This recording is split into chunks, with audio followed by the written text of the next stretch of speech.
Yes, it came true. My prediction. I really get a kick out of watching my predictions come true.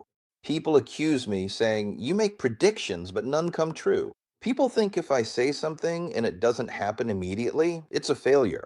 That's just really funny. But I point out things, trends that will come true in a year or a year and a half. And when Putin came to power, I said that he would definitely raise the value added tax. And at the time, it seemed like such an unlikely prediction, but last time around it actually happened. And they didn't just raise it from 20 to 21 as I predicted, but straight to 22, because the money situation is really bad. And of course, this will lead to higher prices and faster inflation. In general, the year 2026 is a year that poses a serious threat to Russians of a major acceleration in inflation and rising prices. Apparently, in the first quarter alone, prices for many goods will go up by about 15%. That's no small thing, and it will only get worse from there.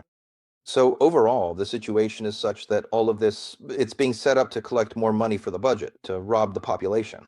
Many Russians say, I'm not involved in the war. I'm not financing the war. That's a very strange position to me. If you pay taxes, that means you're participating in the budget. There's no special war tax. But you pay taxes into the budget, and the budget takes money for the war from your tax payments. What's the problem? Yes, almost 40%. That's the situation we've ended up with today, which is why they're raising all the taxes. For 3 years now, Russia has been continuously tightening its tax system, constantly raising taxes. Sometimes they even introduce extraordinary taxes, like a one-time tax on windfall profits, and they force the company to pay. If your company's profitable, then pay up. So these are just completely insane measures.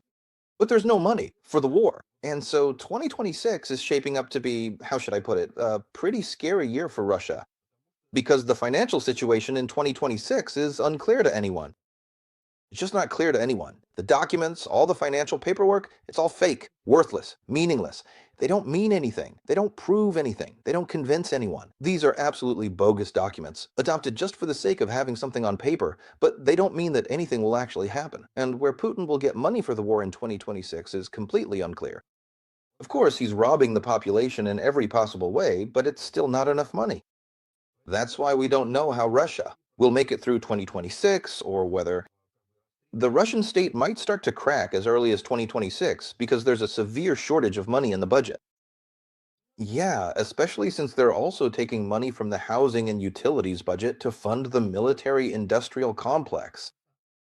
The winter is incredibly harsh, and Ukrainian drones are now even reaching critical transformers, effectively cutting off power. Not only do Russian drones hit Ukraine, but Ukraine responds in kind with its own strikes.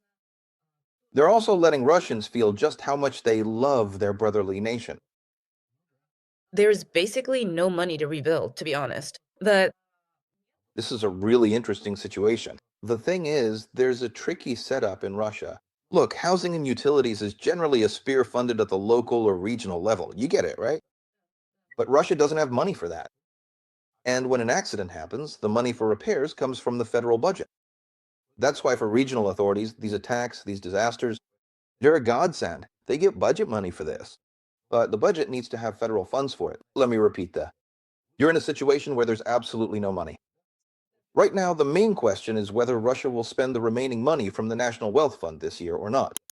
There are only 4 trillion left, while the deficit at the end of last December was 7 trillion. so It's not even clear if that will be enough for 2026. If the entire National Wealth Fund is just spent, no one knows if it'll be enough to cover the deficit. In other words, the situation is unpredictable. It's actually pretty funny. In recent weeks, the Russian press has started throwing mud at Russia's finance minister, Siluanov. He used to be their miracle hero, saving the Russian economy from disaster, but by the end of 2024, he's turned into just another villain. They're trashing him, saying he doesn't understand anything at all and can't predict a thing. And that's because, well, look, he made the budget for 2025, approved it in November 2024, and it had a projected deficit of 1.2. By the end of the year, the deficit was 7.3, 6 times higher. So then the outcry started. What kind of finance minister can't predict his own deficit a year ahead, can't manage the finances? And honestly, the poor guy, I even feel a bit sorry for him. He can't manage it because there's a war going on. He's got insane expenses that he just can't predict. He doesn't know how many accidents will happen in Russia's utility sector or how many drone strikes there will be, and all of that will need some kind of help and repairs. So in that sense, he's basically just managing a runaway BKOP. And of course, he can't predict it. But the problem is, he can't plug those holes. He doesn't have the money. His oil and gas revenues are dropping because the price of oil is falling. As of today, it's dropped below 40%. The oil shipment price is a complete disaster. They budgeted for this in 2026. 59. And by the way, Russia's forecast up to 2042 shows it staying stable until 2042. The price of Russian oil is $69 per barrel. Absolute fantasy. I'm telling you, these are fake documents they're approving. Do you really think there are serious professionals sitting there? It's just crooks making fake documents. And Russians believe they actually have a government. Yeah, right. Classic. Let's talk about oil in more detail then. We haven't seen each other in, well, not that long, but in that time, the whole Venezuela story happened. Maduro's arrest, the arrest of shadow fleet tankers, and so on. And oil dropped below $40.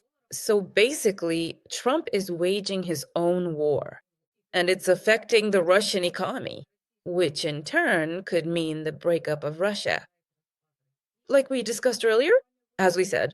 And so, in this chain, military action could potentially reach a definitive conclusion, and the complex and extensive process of geopolitical reshuffling will gradually start to unfold.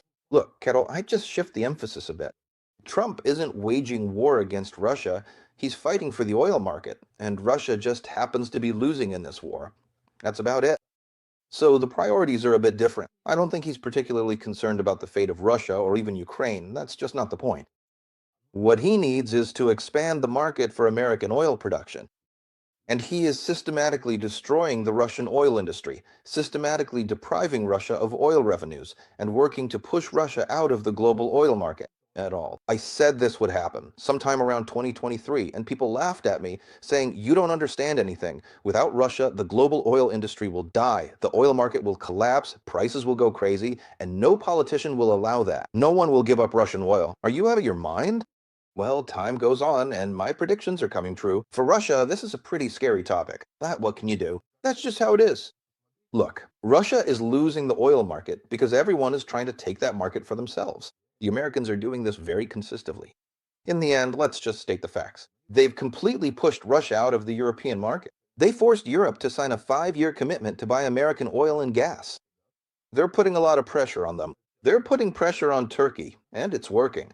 Turkey is now refusing Russian gas, extending contracts for only 1 year, not the usual 5, as they're buying more LNG from the US.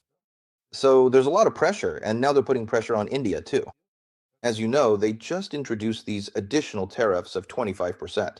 Basically, they're just kicking Russia out of the oil market to take its share in global trade for American oil companies. And the fact that Russia is collapsing as a result, well, that's just a nice side bonus, nothing more.